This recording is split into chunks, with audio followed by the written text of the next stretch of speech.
hi everybody, and thanks so much for joining this session. Thank you GMAT Club for hosting us. Let me just introduce myself very quickly. My name is Shimri Winters. I hold a computer science bachelor's degree. At the end of my degree, I went to be a programmer in a big company, a big IT company for a couple of years. Then I did my London Business School MBA. I worked in consulting, then in business development, and I've been at ARINGO MBA admission consulting for 7 years now. This is what I do full time. One word about ARINGO: we help candidates get into top MBA programs. So that's about ARINGO. We've been going on for 18 years. We're great. Check us out on aringo.com. That was my marketing pitch. Great. So what we're going to do today is we're going to have 3 different candidates. The candidates are very different from each other, and I hope you appreciate that. And when we go through their profiles, we're going to roughly take about 10 minutes per profile. And I'm also going to try and give specific information on that profile, but I might say a couple of general things about someone who comes from a similar company or a similar profile. For you viewers out there, maybe you'll also gain something for your profile. So with that, I think we will start. So let's move to Nitish. And I think the easiest is if you just tell us kind of a 1-minute brief about yourself quite quickly, and then we'll have a little chat about your profile. How Yep, does that sound? sure, Shimri. Okay.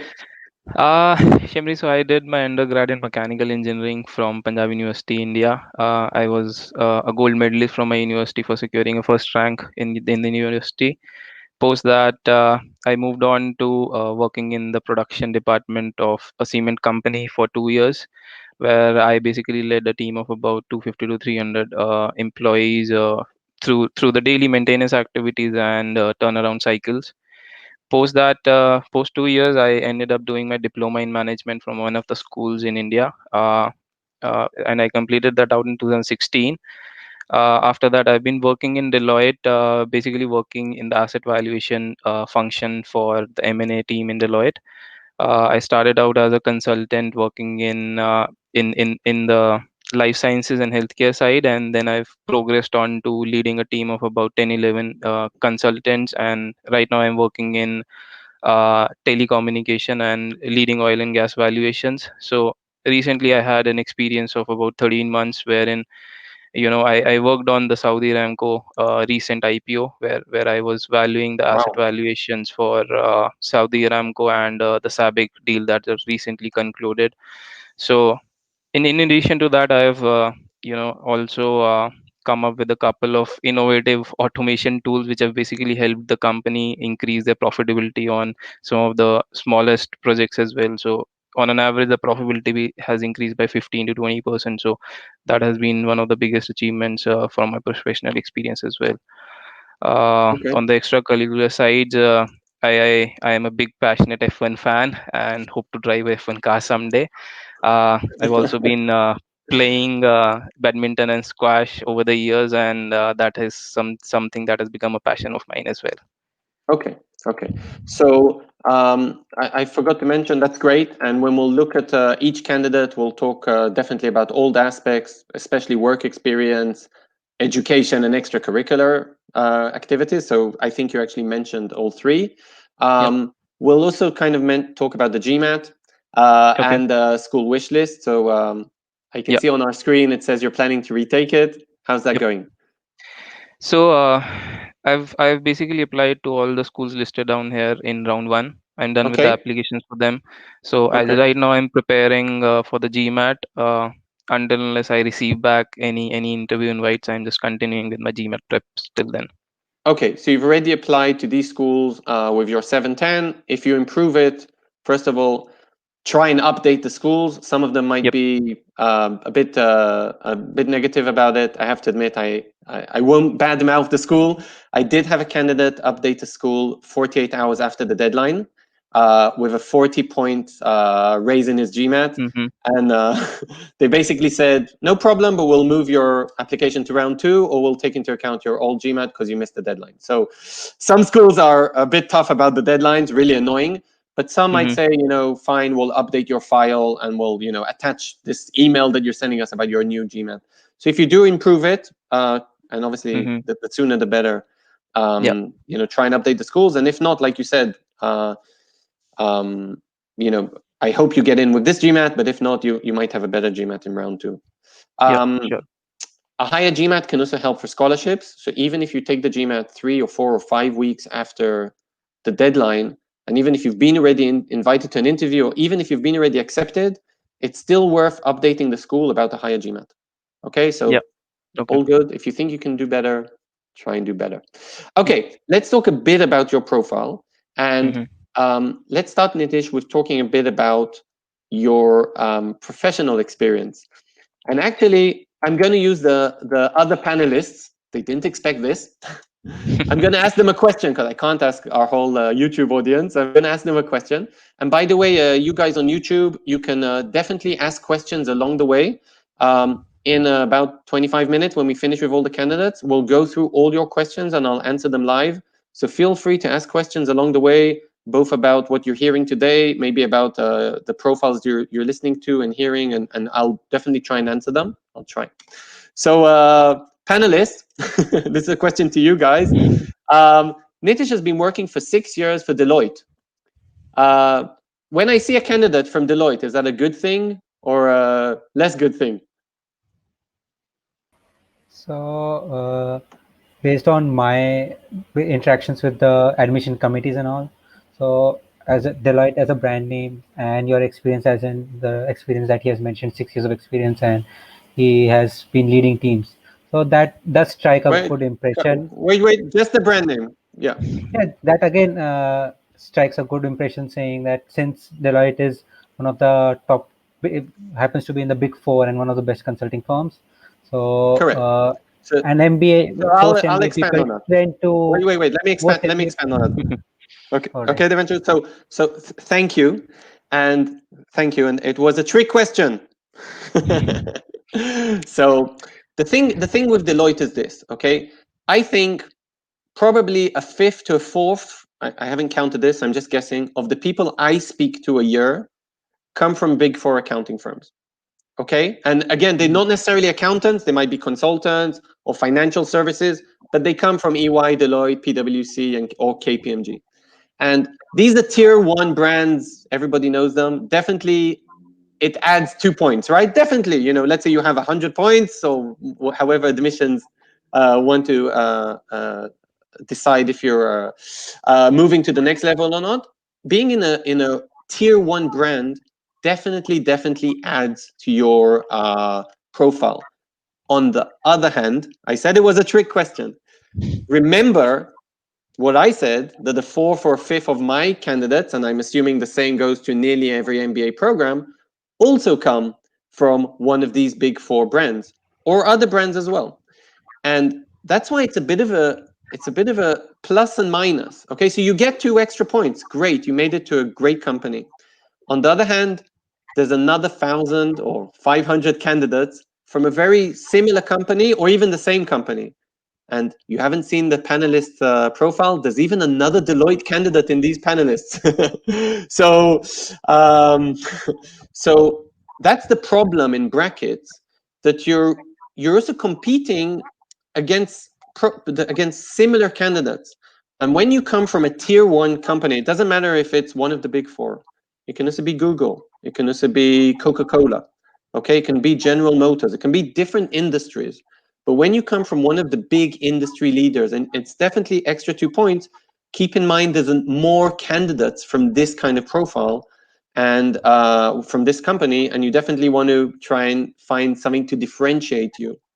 Okay, so you get plus 2 points, but also you get a quick star. Is he different than another 500 candidates? Okay, Mm-hmm. so it's plus and minus sometimes. Okay, back to Nitish. So I think what you've been doing in the last 6 years at Deloitte is actually amazing. Okay, I think I think your profile there is very strong. You've had several promotions. You're managing people. You're working on very interesting projects. I think you're managing also people from the US. Is that correct? Yep. Yes. And are you working with teams from other countries as well?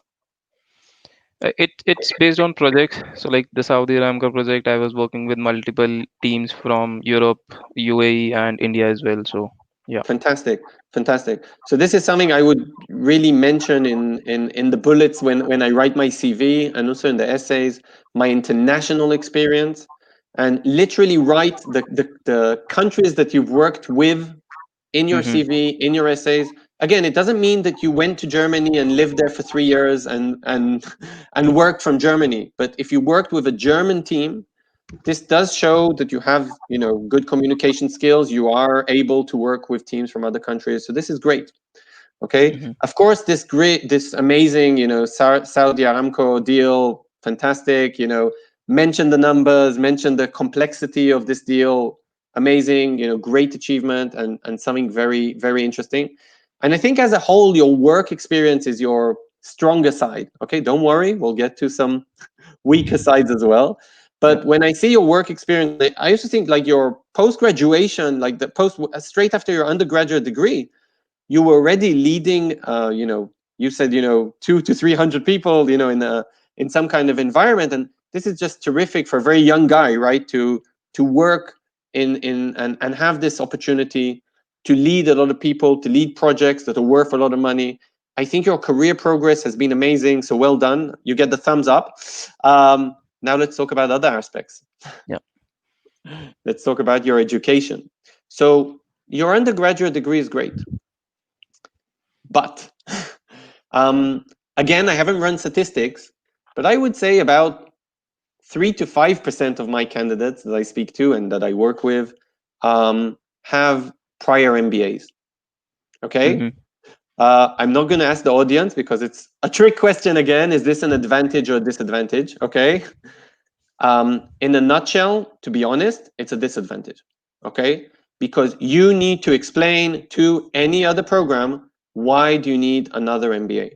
Now, I Yeah. know that if you do an MBA at Wharton, it's very, very different to the MBA you did. Okay, I Yeah. understand this.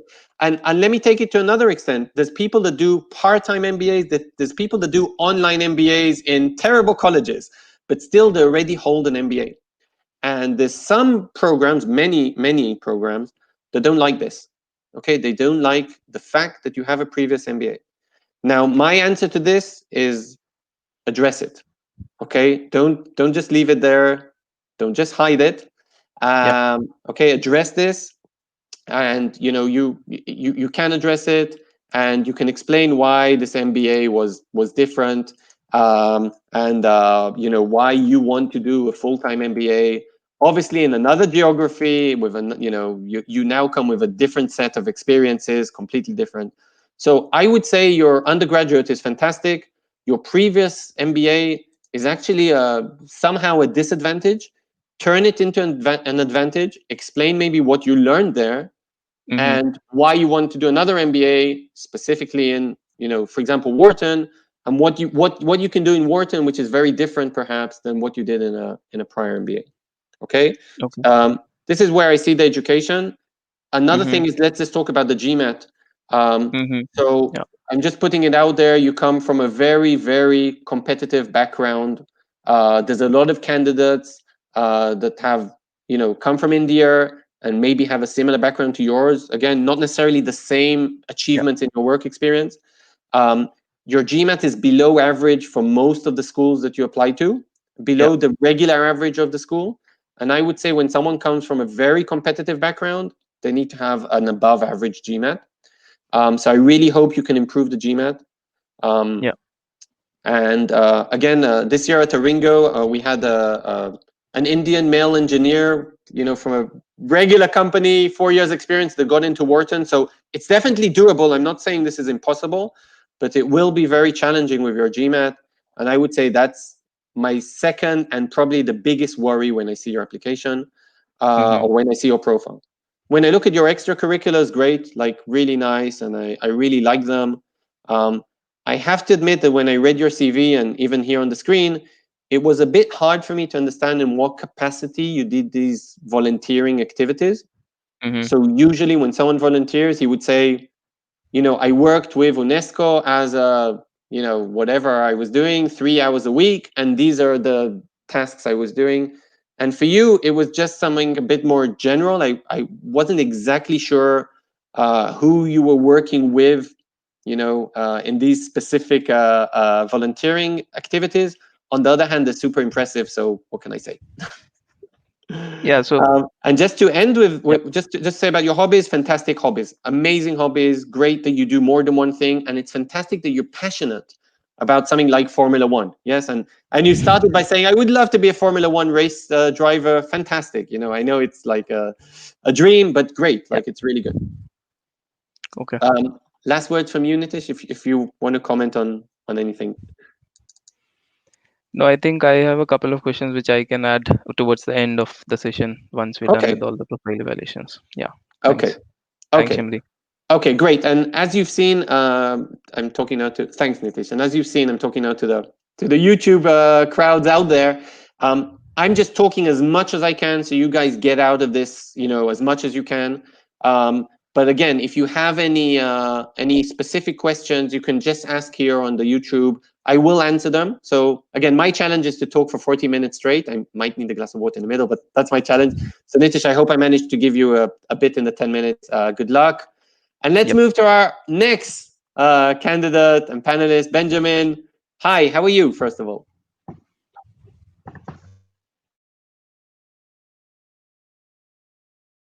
So nice to see you. Anyway, yes, we can hear you. Yes. Well, my name is Benjamin Rodriguez. I'm from Mexico. Yes, I have a bachelor's degree in accounting. Here in Mexico, it's a bachelor's degree of about 5 years, and it was a little time. But I on the score in my GMAT, I had 450. It was a low blow, but I think I will retake it. In fact, tomorrow I will take the test again good luck. in the old version. And I think my mistake was that when I was doing my GMAT, I focused too much time in resolving the questions instead of managing my time in a better way. It was my mistake because I want to take the best score, but I underperformed in the question of time. And the TOEFL, I have a score of 144. I also am studying for the IELTS because I know that currently I don't have that job and I have uh, to use my time in learning a lot of things that I have to do. For my work experience, I worked 11 years as finance director for the Mexican government. My job is to manage the financial resources of this secretary. Is the Secretary of Public Service. Is one of the secretaries that is responsible for performing all the audits and all the revision in the entire Mexican Republic. And so my function was very essential because I had to make all the resources available for all the auditors and all the people that want to make the revision. And sometimes they have to give money to lawyers because they have lawsuits against the Mexican government or any other kind of things. I was also responsible for to make the contracts with the airlines with the best conditions for the Mexican government. In fact, in one of these negotiations, I allowed to give an savings for about 600,000 pesos and equivalent to Canadian pesos because I like to not only to do my job to just to study more about it. I also was responsible for the transparency in the Mexican government. I was the my goal. Well, my first achievement is that I can put this on display on a public network all the information about the travel expenses of all the Wow. A lot of the people that were working in the secretary. Okay. So, So when Benjamin, I'll stop you there because it sounds like you have a lot of achievements, and again, you've been working for a lot of years. So I'm going to start talking and ask you questions along the way, if that's okay. So question number one, which school, and this is a question that I've prepared for, which schools are you aiming for, if you know at all which schools you're aiming for? Well, I have the three first choices. The first choice is the University of York, the College Business School in Canada. My second option is the University of Toronto. Yeah. The Rodman is, and the third is the University of British Columbia. Okay. In fact, in British Columbia, I have made several. I may have already have made an application, but due to my GMAT is not no one has I wanted, but I will reapply. Okay. I have talked to them, and they just say what my mistakes were and what are the opportunities I have, and also they had to improve my GMAT score. Okay. Okay. So guys, first of all, thanks, Benjamin. Thanks a lot. So first of all, I also put here a little link that you can see. I'm sure I'll find how to hide it soon. This is actually quite common. This is actually quite common, and I get again, I don't know the percentages, but I get quite a lot of candidates which have more than 10 years of experience. Okay, and Benjamin, you have more than 15 years of experience, plus minus, right? The problem is, again, I'm going to try and generalize this conversation and obviously give you a bit of specific information. So if I have to generalize it, candidates with more than 12 years of experience cannot get into a top 10 regular, okay, I'm here my air quotes, MBA in the US or in Europe. They're overqualified. And I know most places to be overqualified is a good thing, but in the MBA world, you have to think what the MBA programs are looking for. They're looking to get the best candidates, to get them great jobs at the end of the MBA, to double or triple their salary. And when a candidate comes from let's say with a lot of experience or maybe very senior, they might be worried, hey, maybe we won't be able to find him a job at McKinsey, Amazon, or a bigger employer. And maybe we won't be able to double or triple his salary. And maybe his expectations will be a bit different. Actually, I don't want to bother with this candidate. And that will happen a lot of times. Again, schools might not say this, out there. And I've seen some candidates, even speak to some of the top schools in the US. And I've just heard the admissions there saying it's holistic. It's just one aspect. And yes, you might have a lot of experience. And I don't want to swear and say they're lying. But having more than 12 years of experience in a lot of cases is a no-no for the regular MBA programs. Luckily, there's quite a few, well, there aren't many, but there are a few full-time MBA programs for senior candidates. Some of them require a minimum of 10 years experience. Some of them, London Business School Sloan program has, the average age there, I think, is 38. MIT Sloan Fellows is also, the average is something like that of the age. Years of experience can be 12 to 16 as an average. So there are certain programs which suit more senior candidates. Okay, Benjamin, like you. I understand. Yes. Yeah. Now I understand you're going for some of the Canadian schools. I also assuming one of the reasons is you weren't sure which school in the US would accept someone like you, and the second reason is cost. The US schools are very, very expensive. I understand that. On the other hand, some of these programs, unlike the full-time MBAs, are less concerned about your GMAT. Some of them are less concerned about your undergraduate GPA, okay, because it was such a long time ago. And they're more concerned about the caliber of candidates that are coming. And if we take, for example, MIT Sloan Fellows, you don't even need a GMAT to apply. So one of the best programs in the world would suit you perfectly, and you don't even need a GMAT. So I would also look at some of the programs on the list I just sent and see, if some are suitable for you. I think you're a fantastic senior candidate. You're actually super senior. And more senior than a lot of the other candidates. Just a bit of profile analysis on what you've been doing. So I think for 10 or 11 years, you pretty much were doing the same job, okay, as the finance director. It's a very senior position, but still MBA programs like to see people kind of move. And again, I know there wasn't a lot where you could move up because you were already senior, and I'm assuming moving up means going into politics, basically. But still, I would have liked to see some kind of move between two departments in the government, and even if it's not up, sideways somewhere.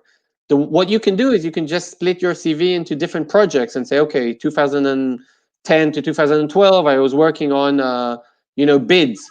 You were talking a lot about transparency, right? Like I was working on this project where everybody knew the travel expenses and things. So you can actually split the CV according to projects, and that would kind of split up what you were doing.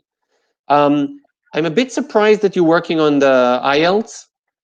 Most universities take the IELTS or the TOEFL, same. You've done already the TOEFL, you got a good score. And if you want to show the schools that you're kind of preparing, I know you're not working right now, and you want to show them that you're doing something, there's like pre-MBA courses, which I think I would have preferred to see you doing. So you can check out Berkeley and UCLA have a lot of online courses. Just Google, pre-MBA bootcamp courses, etc. There's pre-MBA math courses as well. And I think if you would have done one or two of those, that would have shown the school that you have the academic ability to go back now to school and kind of complete a course. So I suggest actually do the IELTS or don't do it, but I suggest kind of looking at one of those pre-MBA courses. It takes a couple of weeks to complete, but you have the time. Just do those. For programs that require a GMAT, yeah, your GMAT is worrying. It looks like you have great English, because just from talking to you, plus your TOEFL score is high, so you do have good English. I'm assuming it's just practicing the test. Again, I don't know if you need a private tutor or just to practice, but if you can score above 600, that's probably what you. Okay, that's what I can see, kind of from a bird's eye.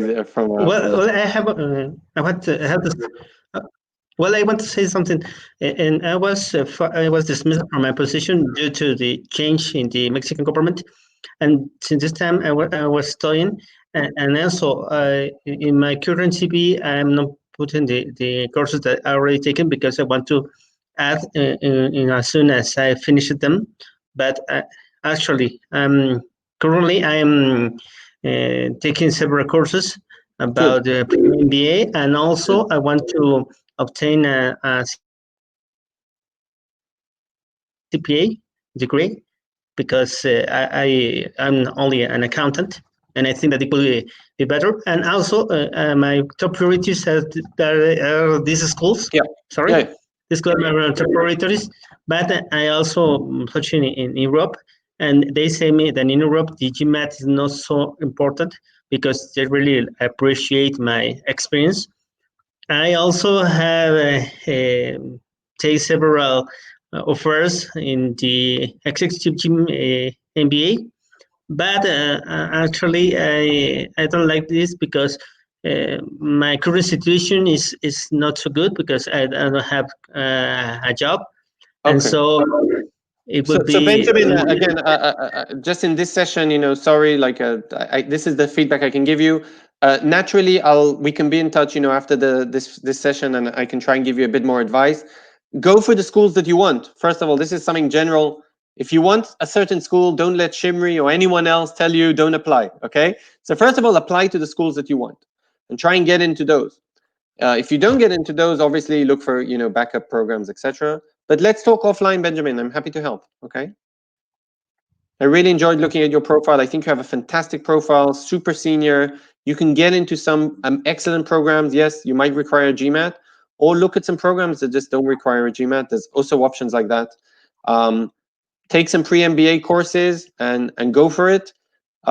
Specifically, I do suggest for candidates with more than 10 or 12 years experience to look at specific programs, like I wrote in the link, that are designed for people with more than 10 or 12 years experience. Okay, but thanks a lot, Benjamin, and we'll take it offline from here, if that's okay. Okay. Okay, thanks a lot. Okay, we're now going into candidate number 3. And Devanshu, thanks so much for waiting and being last. Maybe it's the best, I'm not sure yet. So give us a little intro about yourself. Hello. So I have done my graduation from Delhi Technological University, and I completed my graduation in 2014. So after that, I took a break. I did another course in PG diploma, wherein I wanted to learn more about the technical aspects, of how the industry works, and I did a PG diploma in advanced computing. Then after that, in 2015, that's when I entered the market and started off my career with IT consulting. So 2015, and I worked with Sybase for a couple of years in the travel and hospitality domain, wherein we were developing applications for the clientele. Where since it's the travel and hospitality domain, there were clientele such as Marriott and different hotels, and we were developing applications to set the rates based on demands and the different rates set by the competitors. Then later on in 2017, I moved to Deloitte in the IT consulting sector, and I've been working with them since then. And this time I moved into a different domain in the healthcare sector, and I've been working for the Louisiana Department of Health. Now, for the last 3 years, I started off as a fresher, as a newbie, but over the period of time, my responsibilities have grown, and especially during this COVID outbreak, wherein we have been working remotely. So there have been a lot of new people who have been joining, and I've been Fantastic. mentoring them. And I could say over the last 1 year, I've gained a lot of management experience, wherein not a large team, but a team of around 4 to 5 folks whom I'm mentoring with the work and guiding them, helping them Fantastic. scale up with the rest of the team members. Along with that, I am working with the clientele. So we have the clients in the US. So on a regular basis, have the refinement calls for the requirements, and I tend to identify gaps and suggest how to move forward with the Fantastic. requirements, or what Fantastic. And can you we wrote it proceed to with. the So target this schools and has the GMAT? Yes, I have written to the target schools. I even had a word with the admission committee Great. about my Have you applied prospects to and these schools everything. already? So I, at Yes, the, yes, they're almost, like I ready. haven't submitted them, but yes, the deadlines are they're almost there. The deadlines are around 27th, 28th of Okay, October, and fantastic. I'm almost done Fantastic. with my application. Did you want to add anything, or shall we jump into to me talking? I'll start, Yeah, you but can just start. tell me, when. So first of all, I really like your profile. Okay, very, very solid. You have a good education, a very good education. I think you mentioned you were top 3% in your first exam, and again, you had a good Hmm. GPA. And I think what's sometimes interesting in engineering, the GPA might seem low, but it's very high in the class, right? Because sorry to say, it's probably one of the hardest topics, to study, various engineerings. And Right. okay, I also have a software programming degree, so it's not as easy as some other topics when you study. So sometimes the GPA might seem low, but it's very important not just to write the number, whatever you had, the 3.3, but to say I had the 3.3, but actually it was, top 5 or top 10% of the class. I know you don't always get this information from the university, but try and find that out. If I move kind of a bit more around the education, so as you probably know, 690 is, not the highest score in the world, but it's a good, solid score. And I think for the schools that you're going after, it's above their average. I think, Cass and Warwick, I think they usually say they just want a 650 and above kind of thing. And so you're way above that. Schulich as well. I mean, you're kind of in the right area. Again, you come from a competitive background, so I would love to see more points there, but it is what it is, kind of thing. So I think you have a good chance. Again, I haven't seen your application, but I think the GMAT isn't the issue or an issue. More compliments around your professional work experience. So first of all, like the industry you work in. Okay, so I'm going to start with Seabedge. What I like about your profile, and I see this a lot, is profiles that I can get, okay, and I understand. And the hardest profile sometimes is when someone tells me, oh, I work in this, internet marketing for mobile phones, leveraging something in Fiji, and like I lost him. And I'm with him, I'm working with him, I don't even understand what he's saying. How will admissions understand? And I think when someone works in a very old school industry, okay, or something that everybody understands, okay, it can be automobiles, it can be a bank, it can be pharmacy, pharma, okay, so people understand that, a government position. But when so I actually like that. I think that's an advantage when so I really like the fact that when you were at Seabridge, you were working in the travel and hospitality domain, and you were an IT consultant. That's great. And I think you did a nice shift to Deloitte, and right now you're also managing people on various projects. I love that. Another advantage, I really liked kind of the international experience and working, with Louisiana. Again, I know you work from India, but working with teams in the US, with a client in the US, is a huge strength of yours. I wasn't sure if you actually were promoted in the time that you were in Deloitte, or you just shift kind of from one project to another. So I moved from one project to another. However, my firm has considered me for promotion for the upcoming cycle. So Okay. the cycle that ends in 21, I am up for Okay, promotion. good for you. And again, this is another thing that when someone works a couple of years in a company, again, it's very difficult in certain companies. I would love to see some kind of promotion or even title change. And even if you're working on another project, perhaps somehow you can ask from your bosses, or I don't know, that the title changes. And instead of being a business analyst, it can be a technology analyst or whatever. But it at Whatever least the looks hierarchy like, is. yeah, I mean, it could look like two different titles, and then someone might assume that it was a promotion. Okay, so I'm saying I would like to kind of split it up and see that.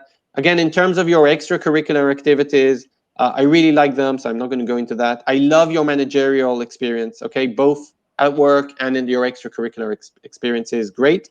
I love that you playing badminton competitively. That's something really great. So if you have a sport that you're really passionate about, or sport or hobby, or something that you do kind of professionally, okay, it can be cooking cupcakes. Talk about it. It differentiates you from the other 500 Deloitte consultants, right? Yes. So you can talk about something, and admissions might say, oh, it's a cupcake guy. Okay, so you can talk about something different. It's fine, and I didn't tell you enough about me. I used to be a squash champion when I was 16. Although I applied to London Business School at 27, I spoke about my squash championship at 16. Why? Because that's what I had. And that differentiated me from a lot of other candidates. So in my extracurricular activities, I play badminton for my firm as well. I represent my firm. Fantastic. Apart from that, I am the part of the core team that organizes sports events. So I've been doing that for the last 2 years. Prior to that, I did get a chance to represent my school at the national level. That's somewhere in 2005. But Yeah. I did mention that in my Yeah, resume. I saw. And I said amazing. And, when schools view your profile, they want to see three things in high level. One is your professional experience. Great that you're senior enough, you've done enough things. Second of all, your education, your GMAT, the stats. Let's just see that you're academic enough. And the third thing is everything else. Okay. Are you an interesting guy? I used to interview for London Business School for 8 years for MBA candidates. And when I sat with someone fine, I had to review him on 10 different things, his English, his communication skills, etc. But the bottom line was, did I want this guy in my class or not? Okay. So if the guy is boring as a dry biscuit, or whatever analogy you want, he can have a 799 GMAT. Who cares? Okay, and you seem like a really interesting guy. You seem like you would bring a lot to class because you've done a lot. So I really like your profile. I wanted to say one word about your career goals. Definitely moving from IT consulting to business consulting to strategy consulting. I can see that happen. I think that's the next path in your business aspirations and in your career. Very realistic. Definitely go for that. Thank you. And for the school's standpoint, although these are the schools, I chose them because going by their course structure, they all of them have good focus on consulting their specializations. Apart Correct. from that, if you can suggest, if you have any suggestions for schools that align with my post MBA goals, considering my GMAT score, because at the moment I'm not pretty I sure whether understand. I'll be looking for another attempt. I understand. And I would go for similar schools. I can see in the UK you went for maybe 1 year programs. And Exactly. you can probably go for any school besides London Business School, which is also more than 1 year and might require a high GMAT. Probably Oxford and Cambridge as well would require a higher GMAT. But any other UK school, for example, it could be Imperial College. You said Warwick and Cass. There's other schools. So I would go for any of those schools, and that's fine. Manchester, for instance. Yeah, But exactly. Any other schools, yeah. So thanks, guys. Thanks, panelists. And what I'm going to do now, we're going to get cut off at some stage. So I'm going to run through kind of the questions that were asked. I'm going to try and answer as much as I can. I'm very fast. I talk very fast. Keep answering your question. Keep asking your questions. And when someone from GMAT Club decides to cut us off, I'm sorry, but that's what's going to happen. Okay, I'm looking through your questions. Start asking more and more and more and more. And I'm looking also for questions that might be relevant for a lot of the candidates as well. So I'm going to try and do that. And let me try and do that as much as I can. Yes, wait, there, GMAT Club asking me, we have 7 minutes left. Woohoo! Where we can do this. So someone's asking me a bit about about the GPA, and is it a killer for them? Okay, they're giving me their GPA. It's 5.2 out of 10, and I think I answered that before, saying I don't know what that means. Is that top 10%, top 20%? So I would like to know what is your position in the class. It sounds very low. It does sound an issue, but I would like to know what your position in the class is. And another thing is, I really would like to know what have you done apart from that.